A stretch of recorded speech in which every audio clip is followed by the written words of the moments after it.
اعوذ باللہ من الشیطان قل اللہم مالک الملک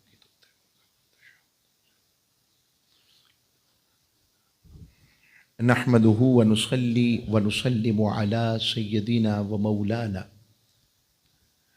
وملجانا ومأوانا محمد نبي الأمين المكين الحنين الكريم الرؤوف الرحيم. أما بعد فأعوذ بالله من الشيطان الرجيم. بسم الله الرحمن الرحيم.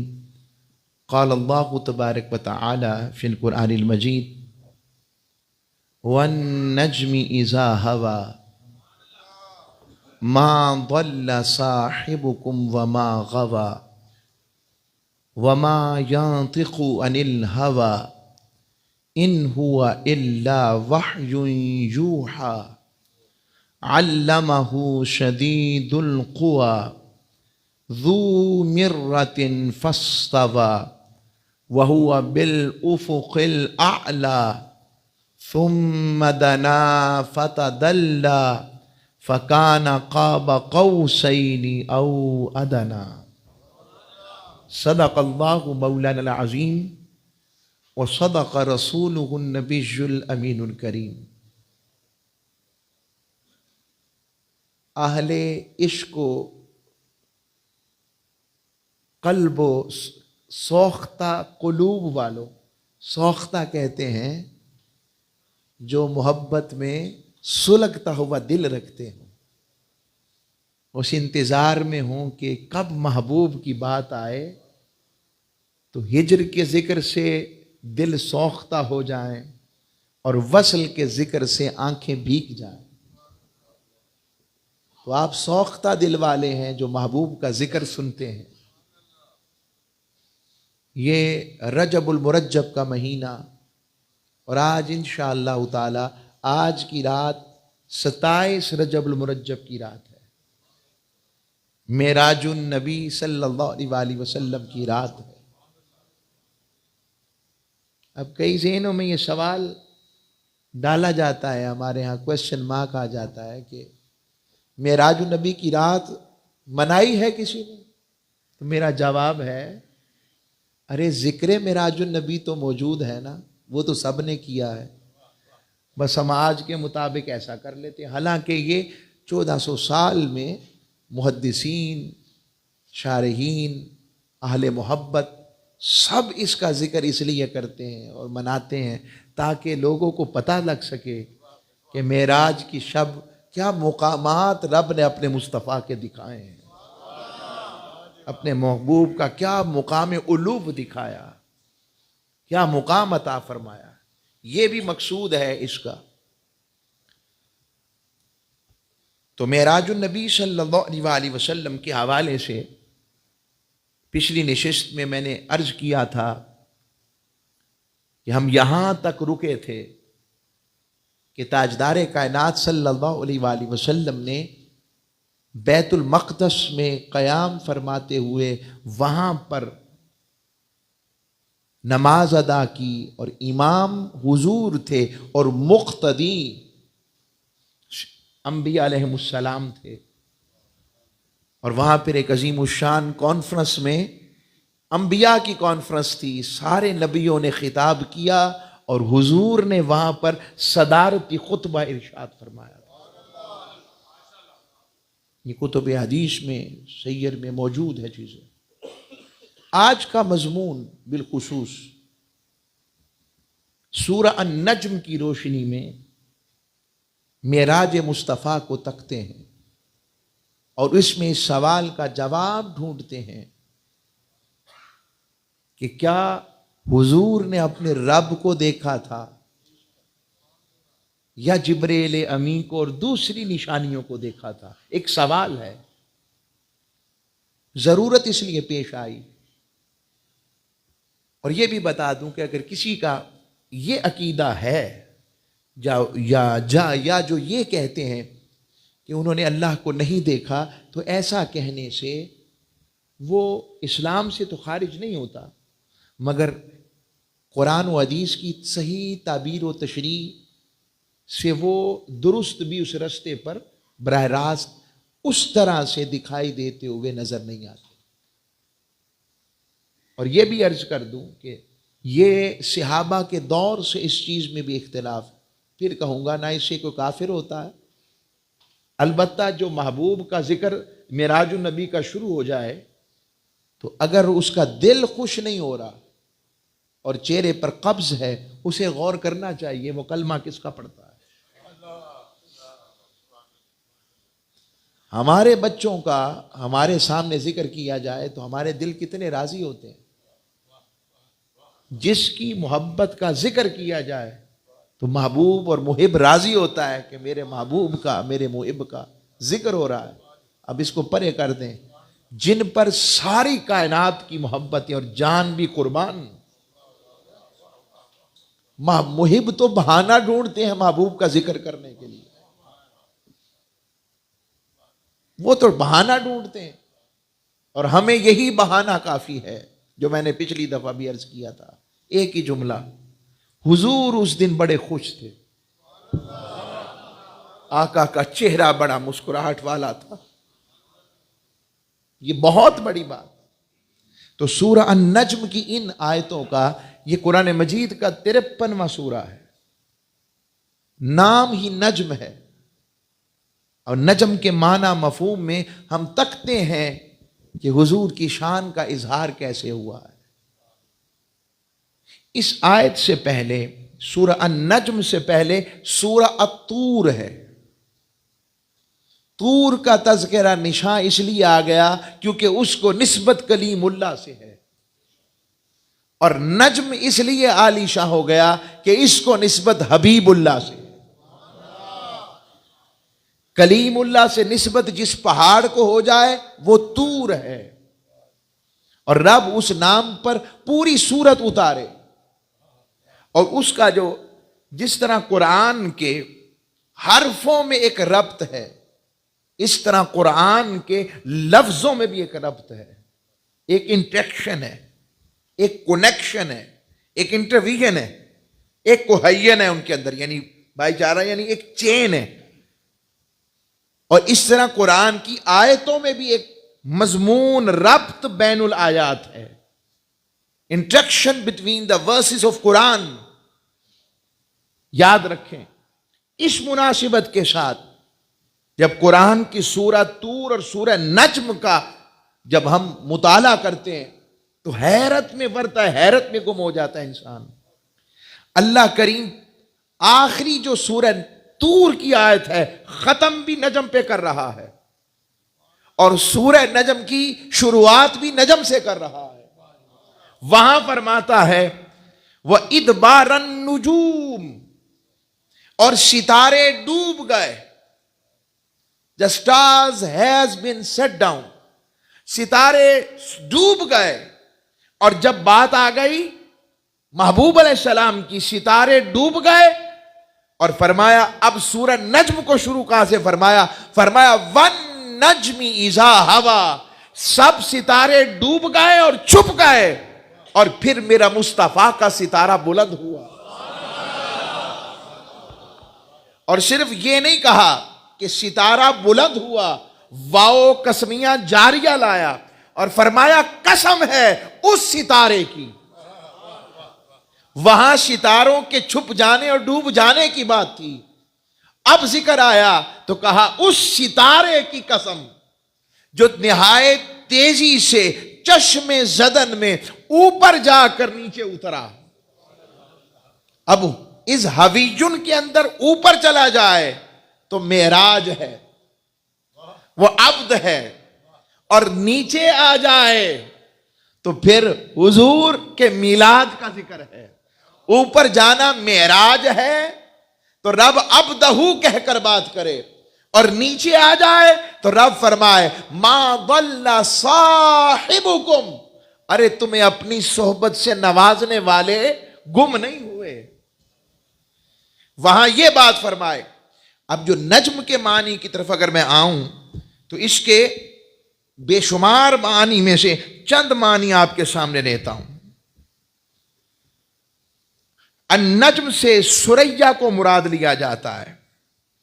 سریا آسمان کے ستاروں میں سریا سب سے روشن اور سب سے واضح ہے، اور تاجدار کائنات کو بھی نجم رب نے اس لیے کہا کہ آپ کے معجزات کی کثرت اور دلائل کے اعتبار سے انبیاء میں سب سے زیادہ روشن ترین ہستی اور نجم ذات مصطفیٰ ہے۔ ایک اور مفسر کہتے ہیں اصل میں جب خریف کا آخر آتا ہے نا، خریف کا فصل کا آخر آتا ہے، تو عشاء کے وقت یہ جو سریا کا جو ستارہ طلوع ہوتا ہے، تو اس کے طلوع ہونے کی وجہ سے اللہ کریم زمین سے پھلوں کی آفات کو دور کر دیتا ہے اور پھل پک جاتے ہیں۔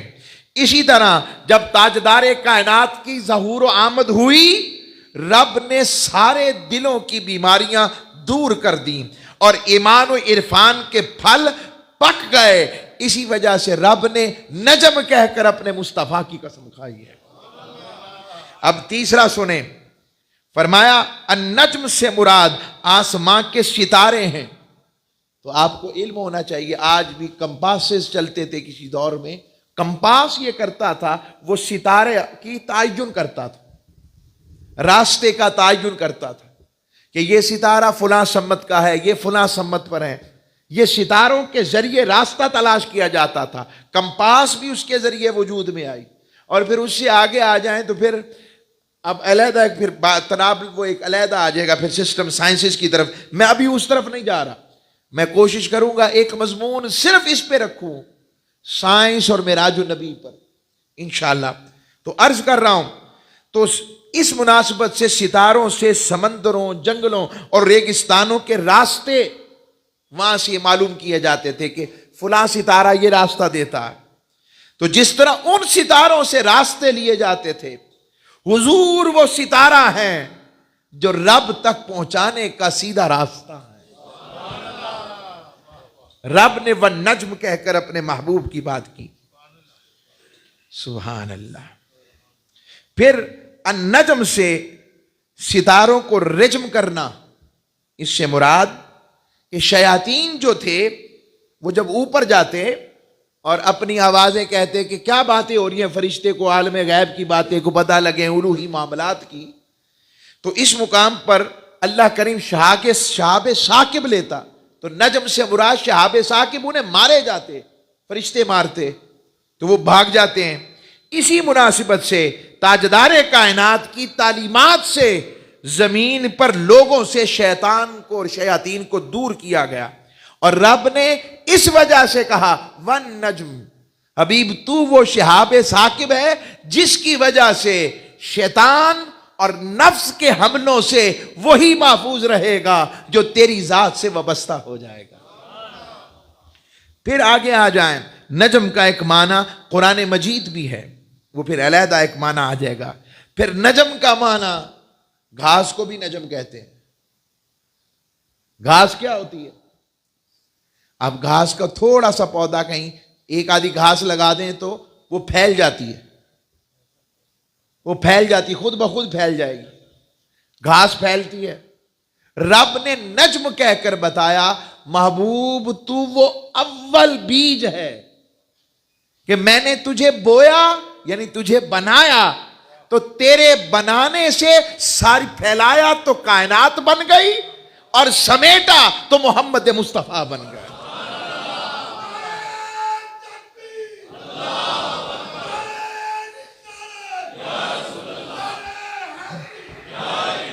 یہ عشق کی اور محبت کی باتیں ہیں۔ تو عرض کر رہا ہوں، سمیٹا تو ابھی محمد مصطفیٰ بن گیا، پھیلایا تو کائنات بن گئی۔ یہ نجم کا معنی۔ والنجم کا ایک معنی بیج بھی کیا جاتا ہے، والنجم کا معنی اصل بھی کیا جاتا ہے، نجم کا معنی نبت بھی کیا جاتا ہے۔ اب نجم کو پوچھتے ہیں حضرت جعفر بن محمد بن علی بن حسین سے۔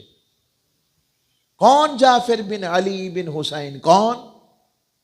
امام جعفر جو کہ بیٹے ہیں محمد باقر کے، امام محمد باقر، اور امام محمد باقر بیٹے ہیں حضرت علی اوسط زین العابدین کے، اور وہ بیٹے ہیں شہنشاہ کربلا، پروردہ آغوش مصطفیٰ امام حسین السلام کے۔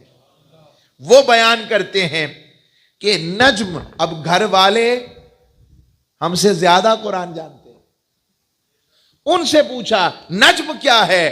فرمایا نجم ذات مصطفیٰ ہے۔ رب نے محبوب کے معراج پر جانے کے لیے نجم کہہ کر ذات مصطفیٰ کی قسم کھائی ہے۔ یہ آپ کا یہ سارا بیان موجود ہے۔ اور اب ذرا لطف لیں، پیچھے فرمایا نا کہ نجم ادبار النجوم، ستارے ڈوب گئے، چونکہ کوہ طور پر موسیٰ علیہ السلام آئے تھے، اور موسیٰ علیہ السلام نے فرمایا، جب اللہ کریم نے کلام فرمایا نا، تو اللہ کریم کی جیسی انہوں نے آواز سنی، ہمیں اس بحث میں جانے کی ضرورت نہیں، آواز رب نے سنائی، جب وہ اتنی شیرینی، اتنی میٹھی، اتنی پیاری آواز سنی تو دل میں آیا، اے موسیٰ جب آواز اتنی سونی ہے تو رب کتنا سونا ہوگا۔ اور یاد رکھیے گا، نبی وہ دعا نہیں مانگتا جو قبول نہیں ہونی ہوتی۔ موسیٰ علیہ السلام نے 9 مرتبہ کہا رب ارنی انظر الیک، رب ارنی انظر الیک، مولا مجھے اپنا چہرہ بے نقاب کر کے دکھا، میں تیرا جلوہ تکنا چاہتا ہوں۔ 9 مرتبہ کہا، رب نے کیا جواب دیا؟ لن ترانی، موسیٰ تو حاضر کا سیگا سامنے، موسیٰ تو نہیں دیکھ سکتا، تو ہرگز نہیں دیکھ سکتا۔ یہ نہیں فرمایا کہ کوئی نہیں دیکھ سکتا۔ اگر تو یہ فرماتا کہ کوئی نہیں تک سکتا تو پھر سمجھ تھی کہ کوئی نہیں تک سکتا۔ رب نے یہ نہیں کہا موسیٰ تو نہیں تک سکتا، وہ کوئی اور ہے جو مجھے تکے گا بھی، میرے ساتھ باتیں بھی کرے گا، کبھی وہ سنے گا اور میں دیکھوں گا، کبھی وہ دیکھے گا اور میں سناؤں گا، وہ عالم ہوگا۔ تو یہ اس منظر کی بات، لن ترانی، موسیٰ تو نہیں دیکھ سکتا۔ اب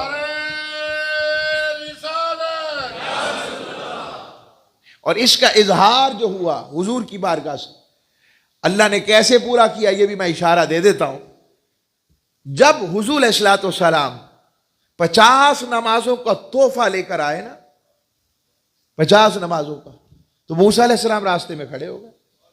اب پوری حدیث میں کہیں جبرائیل امین کا ذکر نہیں ہے کہ جبریل گئے تھے، وہ آئے، ذکر ہی نہیں، ذکر اتنا ہے کہ حضور گئے، حضور آئے، اور موسیٰ علیہ السلام ہیں، حضور ہیں، اور اللہ کریم ہے۔ 50 نمازیں لائے، پوچھا کہ کیا لائے ہیں؟ کہا 50 نمازوں کو تحفہ ملا ہے۔ کہا میری امت نے تنگ بہت کیا، مجھے مننی کوئی نہیں ہے، انہوں کٹا لو، تخفیف کر لیں ذرا۔ گئے، 40 ہو گئیں، 45 ہو گئیں، پھر 40 ہو گئیں۔ اب 9 مرتبہ کہا تھا نا رب ارنی انظر الیک، مولا مجھے اپنا چہرہ دکھا، اردو بولتا ہوں، 9 مرتبہ کہا تھا۔ اب 9 مرتبہ ہی حضور گئے اور آئے۔ 9 کو 5 سے ضرب دے لیں، 45۔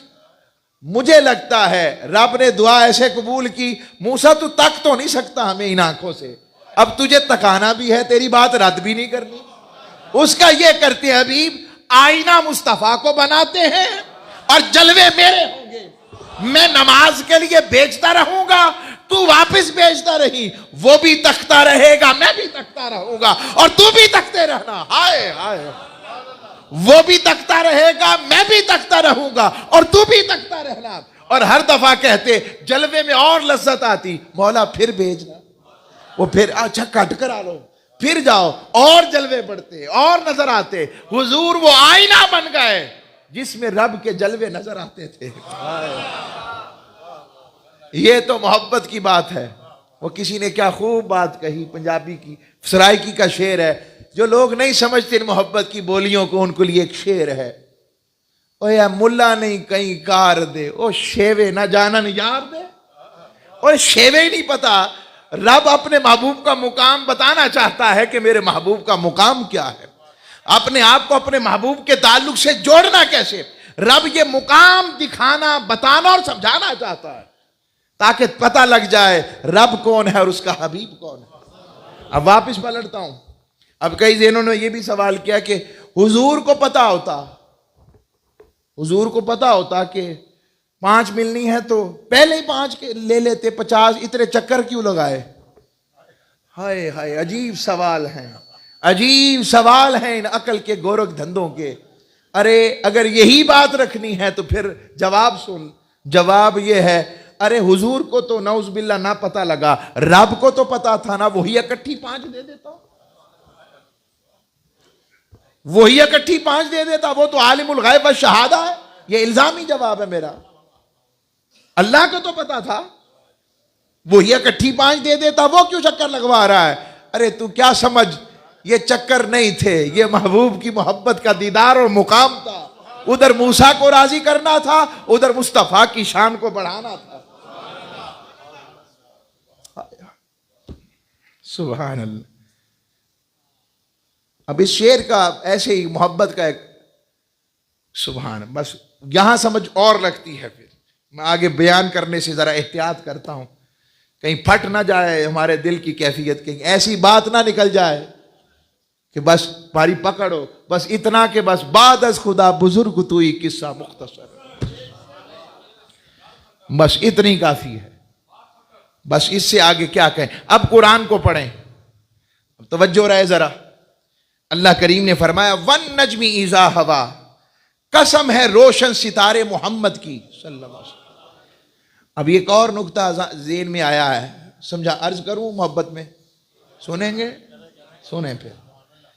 مجھے لگتا ہے عرشیوں نے بھی کہا ہوگا مولا فرش والوں کے لیے تو نے میلاد رکھ دیا،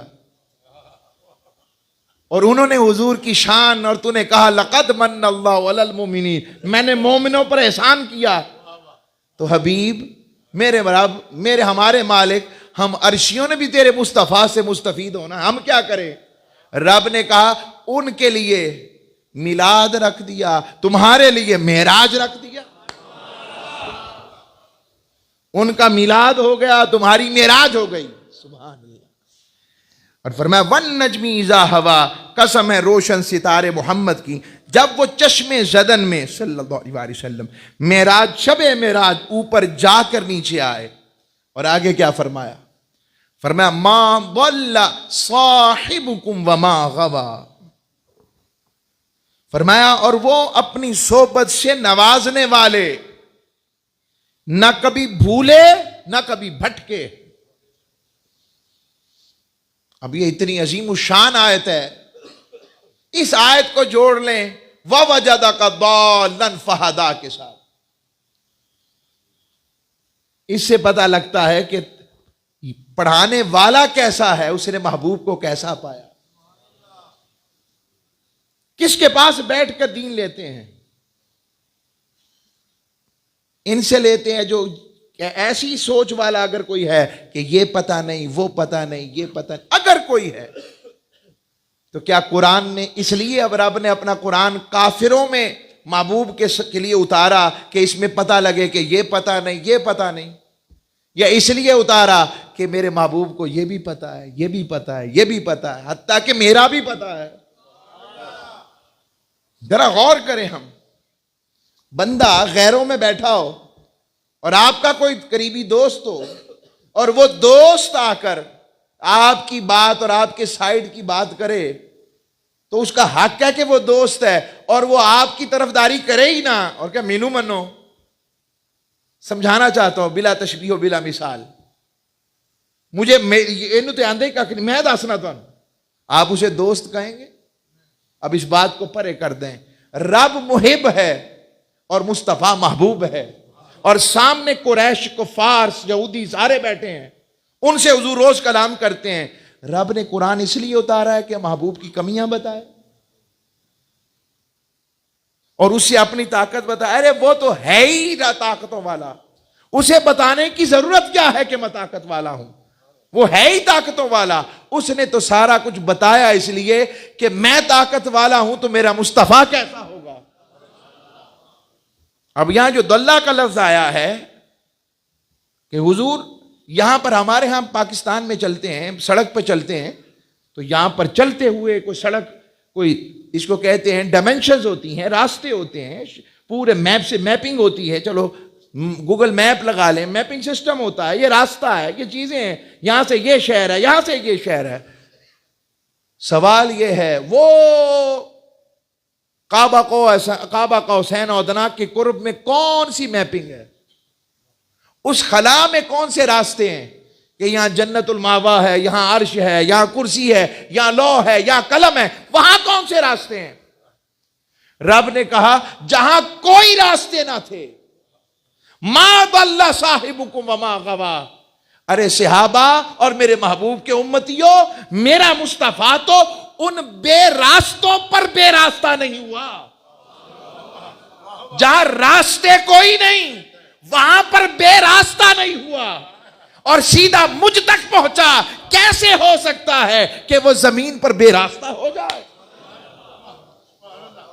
پھر وَوَجَدَكَ ضَالًّا فَهَدَىٰ کا ترجمہ یہ نہیں بنتا کہ محبوب ہم نے آپ کو بھولا ہوا پایا، نہیں، پھر ترجمہ یہی بنتا ہے محبوب ہم نے تجھے اپنی محبت میں خود رفتہ پایا اور اپنا دیدار کروا کر تجھے ہائے رستہ دکھا دیا.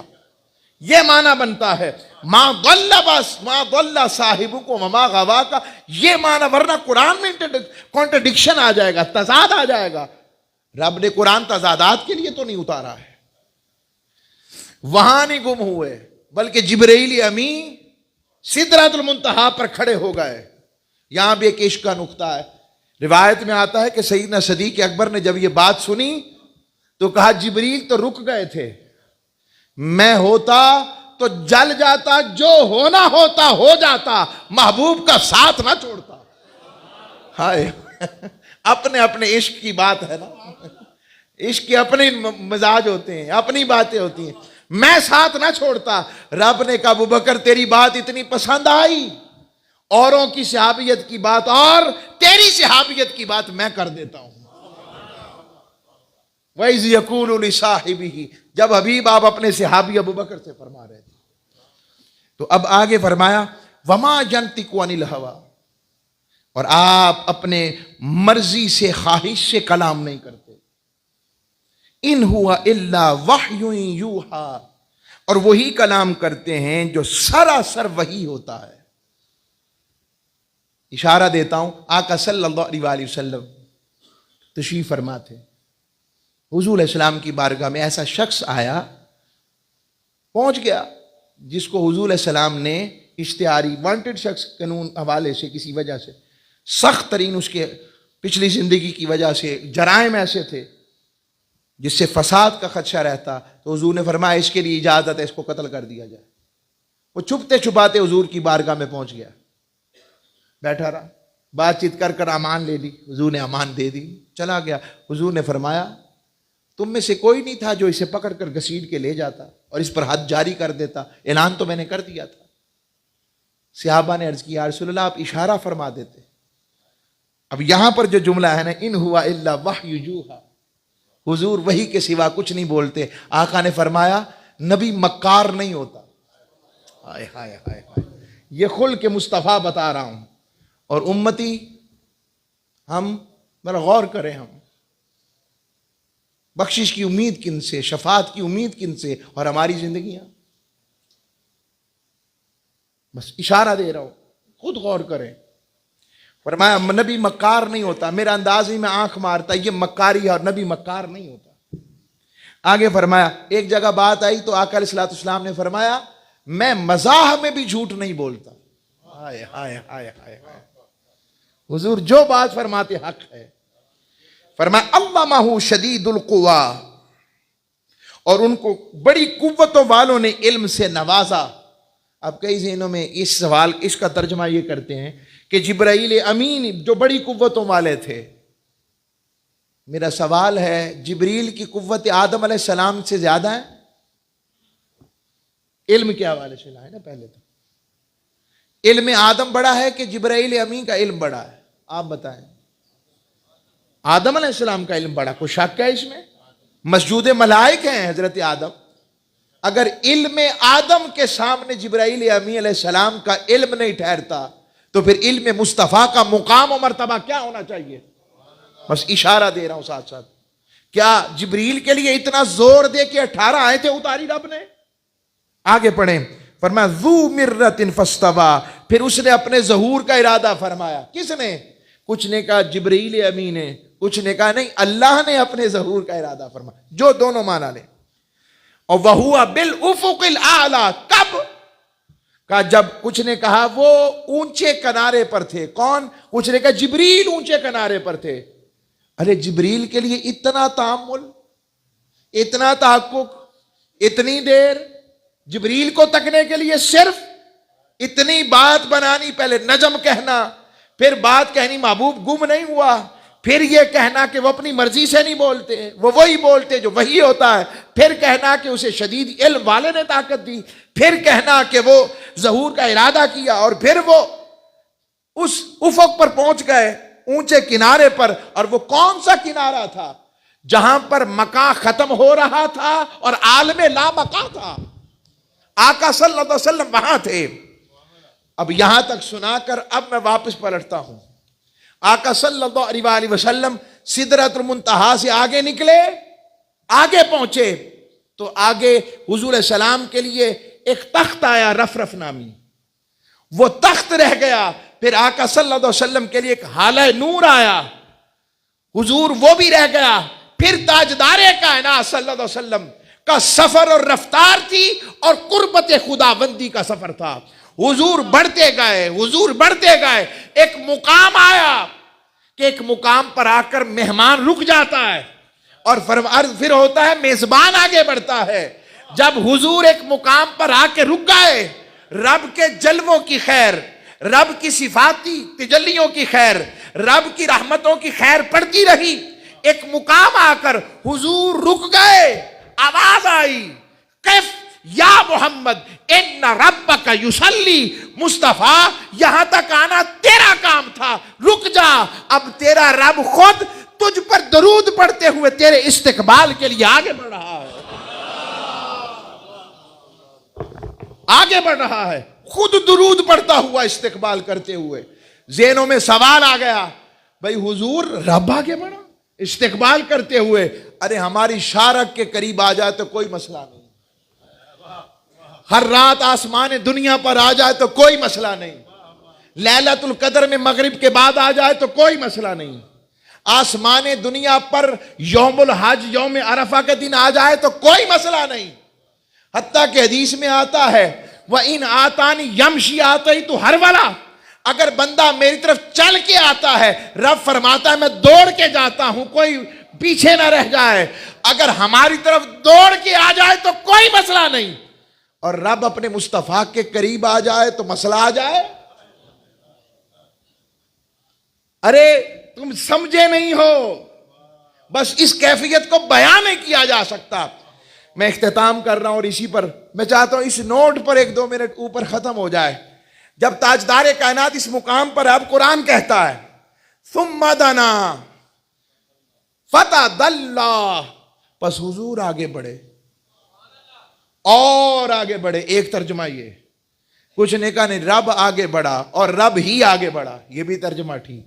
ایک نے کہا نا حضور آگے بڑھے پھر رب آگے بڑھا، یہ بھی ٹھیک. اکثر اس طرف گئے کہ رب آگے بڑھا اور رب ہی آگے بڑھا. کیسا بڑھا؟ فَكَانَ قَابَ قَوْسَيْنِ، اتنا آگے بڑھا کہ 2 کمانوں جتنا فاصلہ رہ گیا. کمان ایسے ہوتی ہے، ایک کمان احدیت تھی، ایک کمان محمدیت تھی، ایک کمان محبیت تھی، ایک کمان محبوبیت تھی، ایک کمان معبودیت تھی، ایک کمان ابدیت تھی. ارے 2 کمانیں او ادنا اس سے بھی کم. بس خدا خدا ہے، مصطفیٰ مصطفیٰ ہے، رب بیچنے والا ہے، حضور آنے والے ہیں، رب بنانے والا ہے، حضور بننے والے ہیں، رب چاہنے والا ہے، مصطفیٰ چاہے جانے والے ہیں، رب اللہ ہے، مصطفیٰ محمد مصطفیٰ ہے. ارے بس اس سے کم نہیں. ایک ہی بات پر ختم کرتا ہوں. ارے حضرت امیر خسرو پکار اٹھے کہ نمیدانم چه منزل بود که شب جاهه که من بودم به هر سو رقص بسمل بود که شب جاهه که من بودم خدا خود میر مجلس بود اندر لامکا خسرو محمد شب محفل بود شب جاهه که من بودم.